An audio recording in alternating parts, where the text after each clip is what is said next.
For the eccentric reverse lunge with the slider, you're going to need a slider. This is a carpet slider, or anything that will help you eliminate friction on the floor.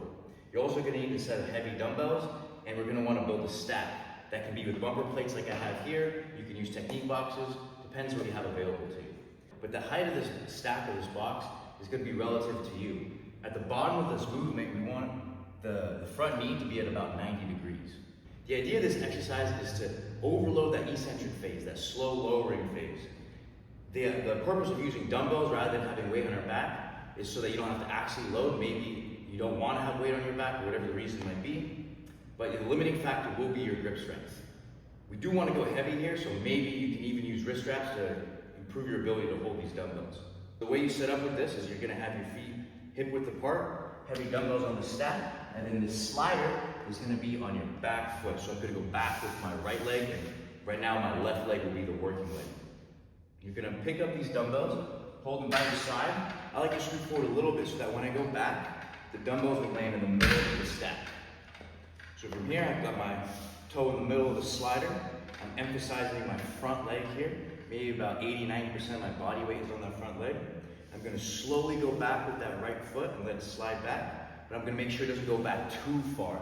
Because again, the idea is to get this front knee to 90 degrees. So the way it'll look like, hips shoulder width apart, slowly going back, maintaining an upright torso. There might be a little bit of a forward lean, but we want to avoid collapsing forward. We're going to slide that right foot back, slowly lowering ourselves. You're going to feel a lot of quad, maybe even some glute here too. And then when you hit the bottom, you're going to bring that back foot forward and stand up with two. What we want to avoid is, like I said earlier, is going back too far with that slider. So this is what that would look like if I go too far. I have this really big reach, and it's really hard for me to emphasize this front leg. And from that side view, now I'm in this position. What I would prefer is to have it my knee go forward slightly, maybe aligning with the front of the toe. And then again, it's big quad emphasis and a lot of glute emphasis as well.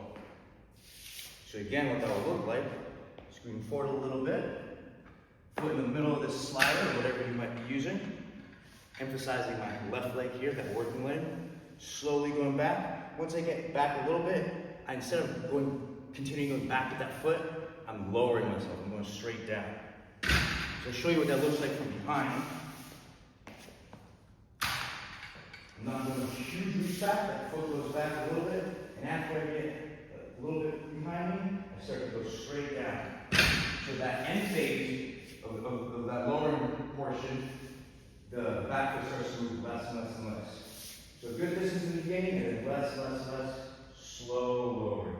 Bring that forward, come up with two. So one more time, slowly back with one foot, hit the dumbbell stack, bring that forward, stand up with two.